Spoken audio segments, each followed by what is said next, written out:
ഇനി ബംഗ്ലാദേശിനെ കുറിച്ച് സംസാരിക്കാം. ട്രേഡും പ്രൊവോക്കേഷനും ഒരുമിച്ച് നടക്കില്ല.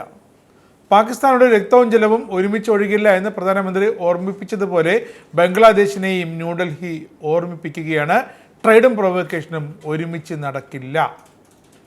നാളെ ഇന്ത്യയുടെ ബ്രഹ്മോസും MiG-29 റഫേലുമൊക്കെ ബംഗ്ലാദേശ് എന്ന രാജ്യത്തെ ലക്ഷ്യം വച്ച് തിരിഞ്ഞാൽ സംശയിക്കേണ്ടതില്ല, ചതിക്കുമൊറ്റിനും ഇന്ത്യ ശിക്ഷ നൽകി തുടങ്ങിയിരിക്കുന്നു. അത് ലോകം കണ്ടതാണ്. ഓപ്പറേഷൻ സിന്ദൂറിലൂടെ പാകിസ്ഥാനും കണ്ടതാണ്. ഇനി ഇന്ത്യയുടെ ആ കറുത്ത മുഖം കാണാൻ പോകുന്നത് ബംഗ്ലാദേശാണ്. അവിടുത്തെ ജനതയല്ല, അവിടുത്തെ ഇപ്പോഴത്തെ ഭരണാധികാരി മുഹമ്മദ് യൂനുസും കൂട്ടാളികളും. അതിൻ്റെ തുടക്കമായാണ് അടിക്ക് തിരിച്ചടി എന്ന മട്ടിൽ ഇന്ത്യ ബംഗ്ലാദേശിലേക്കുള്ള ആ അതിർത്തി വ്യാപാര ഗേറ്റുകൾ അങ്ങ് സീൽ ചെയ്തത്. ഇതൊരു തുടക്കം മാത്രമാണെന്ന് മുഹമ്മദ് യൂനുസും പിണിയാളും കരുതിക്കണം. ചൈനയുമായി ബന്ധമുണ്ടാക്കാൻ വെമ്പി നടക്കുന്ന യൂനുസ് ഇന്ത്യയുമായുള്ള വ്യാപാരം ഇനി കരമാർഗം വേണ്ട, കടൽ മാർഗം മതി എന്നതിന് തീരുമാനമെടുത്തതിന് പിന്നിലൊരു വഞ്ചന, ചതി ഒളിഞ്ഞിരിപ്പുണ്ട്. ഇന്ത്യ അത് തിരിച്ചറിഞ്ഞാണ് ഇന്ത്യയുടെ 4 അതിർത്തി ചെക്ക് പോസ്റ്റുകളും അടച്ചുപൂട്ടി സീൽ ചെയ്തത്. ബലൂചിസ്ഥാൻ വഴി ചൈന ഗ്രേറ്റർ ചൈന കോറിഡോർ ഉണ്ടാക്കുന്നത് പോലെ ബംഗ്ലാദേശ് വഴി മറ്റൊരു വ്യാപാര കോറിഡോർ വരാൻ സാധ്യത ഇന്ത്യ മണത്തു.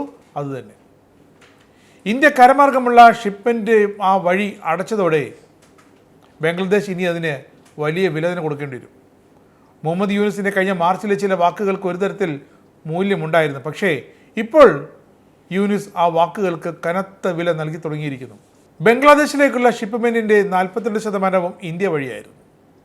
അവരത് അരിച്ചു പറക്കി പരിശോധിച്ച് ഇന്ത്യൻ വ്യാപാരികളെ നാണം കെടുത്തി ഇന്ത്യയിലേക്ക് കരമാർഗമുള്ള ചരക്ക് ഗതാഗതം അവർ നിയന്ത്രിച്ചു കടുത്ത രീതിയിൽ. ഇന്ത്യയിൽ നിന്നുള്ള ടെക്സ്റ്റൈൽ കയറ്റുമതിയും ധാക്ക നിരോധിച്ചു. ലക്ഷ്യം ചൈനയുമായുള്ള ട്രേഡ് വിപുലപ്പെടുത്തുക, ചൈനയെ അതിനു വേണ്ടി ഒന്ന് സന്തോഷിപ്പിക്കുക എന്നത് മാത്രമായിരുന്നു. അതുമാത്രമാണോ? അല്ല. ഇന്ത്യയുടെ ഭൂമിയിൽ ചൈനയ്ക്ക് കടന്നു വരാൻ ചുവന്ന കാർപ്പറ്റ് ഒരുക്കി കൊടുക്കുകയാണ് മുഹമ്മദ് യൂനുസ് എന്ന ചതിയൻ ചെയ്തു തുടങ്ങിയത്. ഇന്ത്യയുടെ 7 നോർത്ത് ഈസ്റ്റ് സംസ്ഥാനങ്ങൾക്ക് മുന്നിൽ കടൽ ഒരു കിട്ടാക്കനിയാണെന്നും ബംഗ്ലാദേശ് ആ 7 സംസ്ഥാനങ്ങളെ അങ്ങ് അടച്ചുപൂട്ടി സീൽ ചെയ്തിരിക്കുകയാണെന്നും ചൈനയ്ക്ക് മുന്നിൽ തുറന്നു പറഞ്ഞ യൂനുസ് ഒരു നാണവുമില്ലാതെയാണ് പറഞ്ഞത്. ഇന്ത്യയിലേക്ക് കടന്നു വരാൻ ബംഗ്ലാദേശിൻ്റെ ഭൂമി ഇതാ ഞങ്ങൾ ചൈനയ്ക്ക് അടിയറവ് വയ്ക്കുന്നു എന്ന് വരെ കഴിഞ്ഞ മാർച്ചിൽ ചൈനയിൽ ചെന്ന് യൂനുസ് പറഞ്ഞു കളഞ്ഞു. അപ്പോൾ ഇതും ഇതിലപ്പുറവും ഗണിച്ച് കണക്കുകൂട്ടൽ തുടങ്ങി India. States of India, eastern part of India, called Seven Sisters, they are landlocked country, landlocked region of India. They have no way to reach out to the ocean. We are the only guardian of the ocean for all this region. So this opens up a huge possibility. So this could be an extension of the Chinese economy. Yunus made that statement in March during his visit to China. He urged China to use Bangladesh as a gateway, as an access point to India's northeast. India trade നിയന്ത്രണങ്ങൾ കൊണ്ടുവന്നതോടെ ബംഗ്ലാദേശിൻ്റെ readymade garments മുതൽ plastic, ശീതളപാനീയം, എന്തിന് bakery സാധനങ്ങൾ വരെ കയറ്റുമതിക്ക് ത്രിപുര, ആസാം, മേഘാലയ, മിസോറാം എന്നീ സംസ്ഥാനങ്ങളിലെ അതിർത്തി ഗേറ്റുകൾ ഇനി തുറക്കില്ല. ബംഗ്ലാദേശിന് കടൽമാർഗം മാത്രമേ ഈ സാധനങ്ങൾ ഡോളറിലേക്ക് മാറ്റാനും പറ്റുകയുള്ളൂ. ഇത് ആദ്യം വരുത്തി വെച്ചത് ബംഗ്ലാദേശാണ്. പക്ഷേ ഇത് ബംഗ്ലാദേശിൻ്റെ സാമ്പത്തിക അടിത്തറ ഇളക്കും. ഇന്ത്യയുടെ നിയന്ത്രണങ്ങൾ $770 മില്യൺ കയറ്റുമതി മൂല്യമുള്ള ബംഗ്ലാദേശിൻ്റെ കയറ്റുമതി ലക്ഷ്യങ്ങളെ ബാധിക്കും.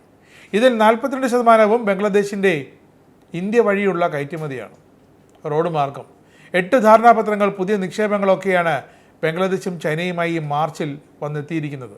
$2 ബില്യൺ നിക്ഷേപവും വായ്പയും ഗ്രാൻഡുമാണ് ചൈന ഇന്ത്യയെ കൂട്ടിക്കൊടുക്കാൻ ബംഗ്ലാദേശിന് വിലയായി ഇട്ടിരിക്കുന്നത്. ചിറ്റഗോങ്ങിൽ ഒരു ചൈനീസ് ഇക്കണോമിക് സോൺ, 2ാമത് തുറമുഖമായ മോംഗ്ല പോർട്ടിൻ്റെ വികസനം, പിന്നെ ജല പദ്ധതികൾ വേറെ. ഇതിലൂടെ ഇന്ത്യ വ്യക്തമായൊരു ചുവപ്പ് വര വരച്ചു ഇന്ത്യക്കും ബംഗ്ലാദേശിനും അതിർത്തിക്കിടയിൽ.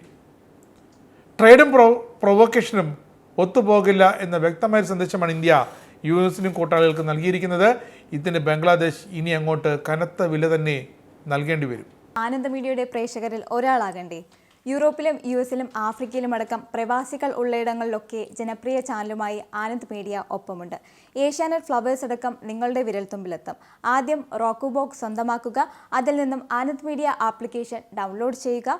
ഇൻസ്റ്റാൾ ചെയ്യുക. എന്നിട്ട് 0208586651 എന്ന നമ്പറിൽ ഞങ്ങളുടെ കസ്റ്റമർ കെയറിൽ ബന്ധപ്പെടുക. അല്ലെങ്കിൽ +91 735 660 3747 എന്ന നമ്പറിൽ വാട്സപ്പ് ചെയ്യുക.